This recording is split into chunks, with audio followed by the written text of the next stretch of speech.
Why have extraterrestrial space aliens never visited our Earth? Scientists believe that they have a disturbing answer. Now, we do have, however, ancient accounts, legends, and traditions saying that ancient peoples have had contact with extraterrestrials, that is, people from the skies. But scientists say that they have never landed. Advanced civilizations could be doomed to stagnation or death. Why has humanity never been visited by aliens that we know of? The question has confounded scientists for decades, but two researchers have come up with a possible and disturbing explanation. Advanced civilizations could be doomed to either stagnate or die before they get the chance. The new hypothesis suggests that a spacefaring civilizations grow in scale and technological development. They eventually reach a crisis point where innovation no longer keeps up with the demand for energy. What comes next is a collapse. The only alternative path is to reject the model of quote-unquote unyielding growth in favor of maintaining equilibrium, but at the cost of a civilization's ability to expand across the stars, the researcher said. The argument was published this past May 4th, in the journal Royal Society Open Science, attempts to find a resolution of the Fermi paradox. Where is everybody? Taking its name from the casual lunchtime musings of Nobel Prize-winning physicist Enrico Fermi, the paradox draws attention to the contradiction between the immense scope and age of the universe, two things that suggest the universe should be teeming with advanced alien life, and the lack of evidence that extraterrestrials exist anywhere in sight. Fermi is thought to have remarked, "So where is everybody?" quote unquote.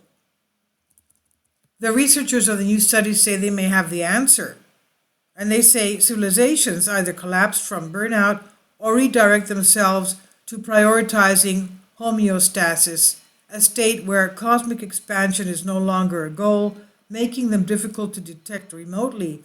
Astrobiologists Michael Wong of the Carnegie Institute for Science and Stuart Bartlett of California Institute of Technology wrote in their study.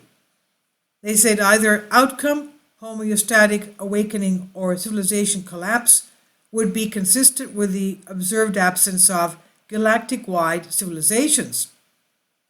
The pair came to their hypothesis by researching studies of the superlinear growth of cities. These studies suggest that cities increase in size and energy consumption at an exponential rate as their populations grow, inevitably leading to crisis points or singularities that cause rapid crashes in growth, followed by an even more precipitous, potentially civilization-ending collapse. Now, of course, they're basing this on anthropology and human psychology. And now, it could be that other civilizations don't act that way.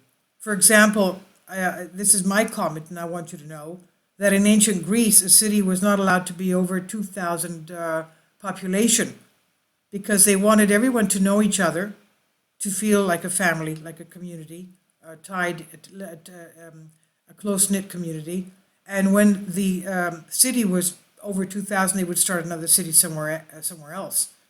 So in other words, that was one of their goals, to make the community very hospitable and loving and caring.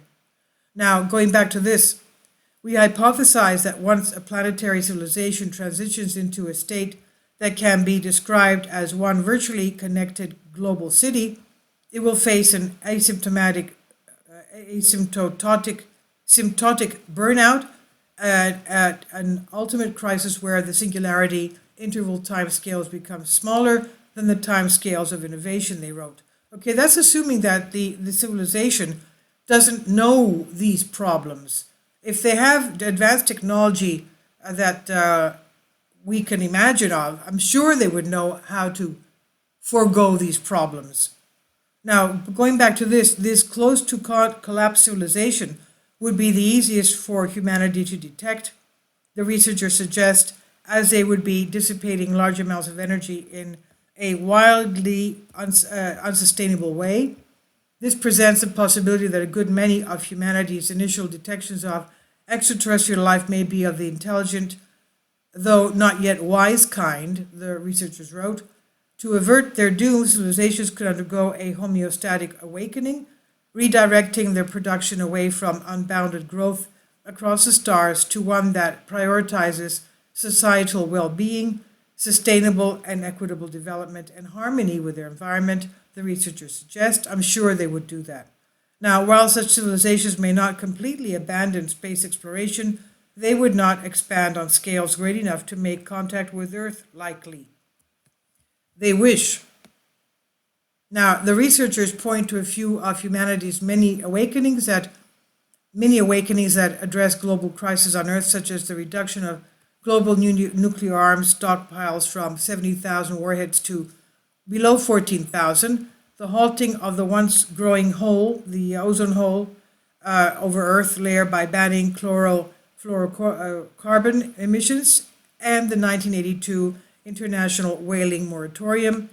The scientists stress, though, that their suggestion is simply a hypothesis, it's just a theory, taken from the observation of laws that seem to govern life on our Earth, and is designed to provoke discussion, introspection and future work. Their proposal joins a bountiful crop of other scientific and popular suggestions as to why we've never made direct contact with celestial visitors. These include the numerous practical challenges presented by interstellar travel, that aliens may actually be visiting in secret, or that aliens arrived in Earth too soon or humans too early in the life of the universe for direct contact. Another hypothesis published April 4th in the Astrophysics Journal suggests that the sheer scale of the universe means it could take as long as 400,000 years for a signal sent by one advanced species to be received by another, a timescale that's far greater than the brief period humans have been able to scan the skies. And this is on Live Science by Ben Turner. Please leave your comments, and thank you for your support.